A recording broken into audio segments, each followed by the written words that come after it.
Hello friends, Hindi के लिए ये मेरा पेपर है 20 क्वेश्चन का जो मैं आप लोग के लिए लाई हूँ। ये जो डीएसएसबी का एग्ज़ाम आने वाला है उसमें जो हिंदी का सेक्शन है उसके लिए कुछ वीडियोस मैं बनाती रहूँगी जो हिंदी से रिलेटेड होगा। आप लोग को काफ़ी हेल्पफुल होगा, इसलिए कि अपने सब्जेक्ट के साथ साथ हिंदी, इंग्लिश, मैथमेटिकल और रीजनिंग एक्सेट्रा जो भी सेक्शन आते हैं उनके भी पेपर हम सॉल्व कराएंगे।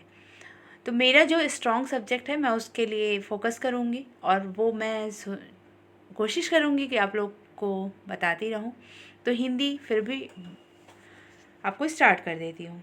तो फर्स्ट क्वेश्चन है, हिंदी किस भाषा परिवार की भाषा है? तो हिंदी जो है वो भारोपीय भाषा परिवार की भाषा है। ये फ्रेंड्स, ये क्वेश्चन जो हैं ये ऑब्जेक्टिव टाइप हैं। इसके जो विस्तृत में हैं, विस्तृत आपको सब्जेक्टिव टाइप के अगर पढ़ना हो तो इसका मैं एक वीडियो ले आऊँगी जिससे आपको समझ में आएगा कि भाषा परिवार का मतलब क्या है। ठीक है, तो ये ऑब्जेक्टिव अभी करा दे रही हूँ। आप मुझे कमेंट बॉक्स में कमेंट करिए कि इसका मैं फुल वीडियो जो सब्जेक्टिव होगा, जो मैं आपको समझा सकती हूँ, जैसे भाषा परिवार का मीनिंग क्या होगा, किस तरीके से भाषा परिवार में ऐड होते हैं भाषाओं को, तो हिंदी का जो भारोपीय भाषा है ये किस तरीके से ऐड हुआ था भारोपीय में, तो मैं आपको विस्तृत का वीडियो भी बना सकती हूँ। तो कमेंट बॉक्स में मुझे कमेंट करिएगा, ठीक है। तो इसका ऑप्शन हो गया भारोपीय ए। क्वेश्चन नंबर 2, भारत में सर्वाधिक बोले जाने वाली भाषा कौन सी है? Right answer is a, Hindi है। हिंदी भाषा का जन्म किससे हुआ था? अपभ्रंश से। ठीक है, अपभ्रंश से हिंदी भाषा का जन्म हुआ। ये भी क्वेश्चन आपका बहुत ही इम्पोर्टेंट है। ठीक है, क्वेश्चन नंबर 4, निम्नलिखित में से कौन सी बोली अथवा भाषा हिंदी के अंतर्गत नहीं आती? कन्नौजी, बांगरू, अवधी, तेलुगु। तो जो हिंदी भाषा के अंतर्गत कई भाषाएं आती हैं उसका भी आपको डिटेल की वीडियो में मैं दे सकती हूँ। तो इसमें जो नहीं आती वो हिंदी भाषा के अंतर्गत, अर्थात हिंदी की जो लोकल लैंग्वेज होती है उसके अंतर्गत तेलुगु नहीं आती है। ठीक है, क्वेश्चन नंबर 5, हिंदी की विशिष्ट बोली ब्रज भाषा किस रूप में सबसे अधिक प्रसिद्ध है? हिंदी की जो विशिष्ट बोली ब्रज भाषा है वो किस रूप में सबसे अधिक प्रसिद्ध है? ये है राजभाषा के रूप में प्रसिद्ध है। ठीक है, क्वेश्चन नंबर 7, ढूंढाड़ी बोली है। ढूंढाड़ एक कला भी है, हमने पढ़ा है अपने सब्जेक्ट में, ड्राइंग पेंटिंग सब्जेक्ट में हमने ढूंढाड़ शैली पढ़ी है। तो हमें ये बताना है कि ढूंढाड़ी बोली है कौन सी बोली है ये? ढूंढाड़ी पश्चिमी राजस्थान की या पूर्वी राजस्थान की या दक्षिणी राजस्थान की या उत्तरी राजस्थान की? तो ये राइट आंसर इसका बी होगा, पूर्वी राजस्थान की। ठीक है, क्वेश्चन नंबर 8, ब्रजबुली नाम से जानी जाती है। ब्रजबुली किस नाम से जानी जाती है? पुरानी बांग्ला शैली को, बोली को ब्रजबुली कहते हैं, पुरानी बांग्ला बोली को। क्वेश्चन नंबर 9, निम्नलिखित में से कौन सी भाषा देवनागरी लिपि में लिखी जाती है? देवनागरी लिपि में मराठी भाषा लिखी जाती है। हमारी हिंदी की सबसे पुरानी लिपि है जो देवनागरी लिपि है, उसमें अभी भी मराठी शैली में देवनागरी लिपि लिखी जाती है।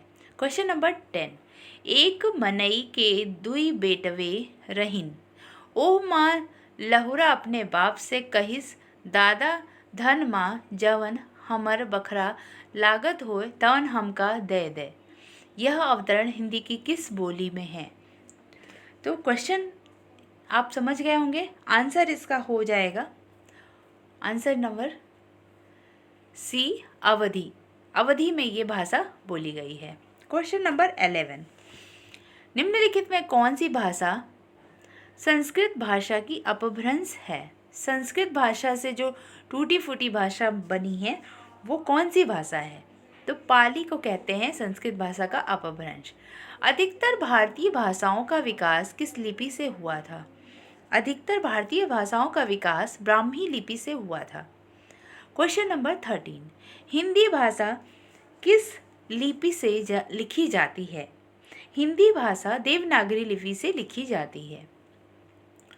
वर्तमान हिंदी का प्रचलित रूप है। वर्तमान हिंदी का प्रचलित रूप क्या कहते हैं उसको? राइट आंसर इज खड़ी बोली। खड़ी बोली को वर्तमान हिंदी का प्रचलित रूप मानते हैं। वर्तमान मीन्स कॉन्टेम्पररी या मॉडर्न हिंदी। तो जो हिंदी बोली है, खड़ी बोली हमारी, उसको हम वर्तमान हिंदी कहते हैं, खड़ी बोली। हिंदी भाषा की बोलियों के वर्गीकरण के आधार पर छत्तीसगढ़ बोली है। वर्गीकरण के आधार पर छत्तीसगढ़ को हम पूर्वी हिंदी कहते हैं। छत्तीसगढ़ी बोली को पूर्वी हिंदी। ठीक है।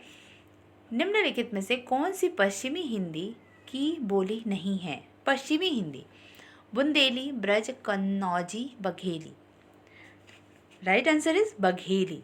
ठीक है। क्वेश्चन नंबर 17, भारतीय संविधान में किन अनुच्छेदों में राजभाषा संबंधी प्रावधानों का उल्लेख है? राइट आंसर इज 343 टू 351 तक। भारतीय संविधान में किन अनुच्छेदों में राजभाषा संबंधी प्रावधानों का उल्लेख है? तो अनुच्छेद नंबर 343 से 351 तक में राजभाषा का प्रावधान लिखा हुआ है। ठीक है। तो ये रहा क्वेश्चन आपका संविधान से रिलेटेड, जिसका मैं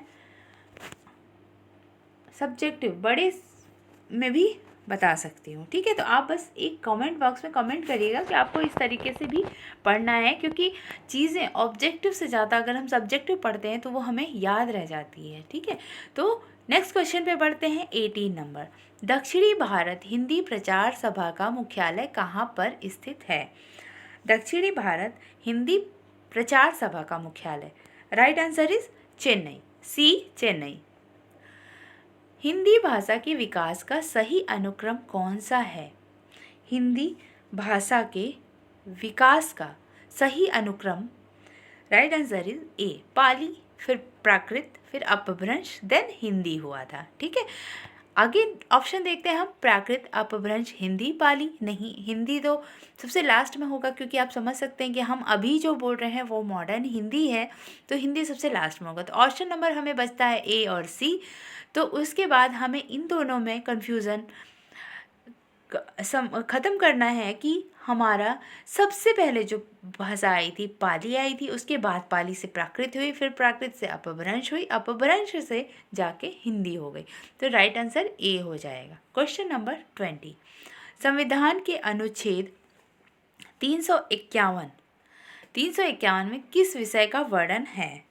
तो राइट आंसर इज इसका यहाँ पे नहीं है, डी होगा, हिंदी के विकास के लिए निर्देश। ठीक है। हिंदी के विकास के लिए निर्देश। संविधान के अनुच्छेद 351 में किस विषय का वर्णन है? वो है हिंदी के विकास के लिए निर्देश। 351 में हम इसको क्या कह सकते हैं कि हिंदी का विकास किस तरह से किया जाए, उसके लिए निर्देश दिया गया था 351 अनुच्छेद में। तो फ्रेंड्स, ये मेरा 20 क्वेश्चन है। 20 क्वेश्चन मैं जल्दी लेके आऊँगी हिंदी के। तब तक के लिए keep watching, keep learning and all the best for your exam. 23 से स्टार्ट होने वाले हैं ऑनलाइन फॉर्म फिलअप होने, तो आप स्टार्ट कर दीजिए अब। Thank you for watching my video.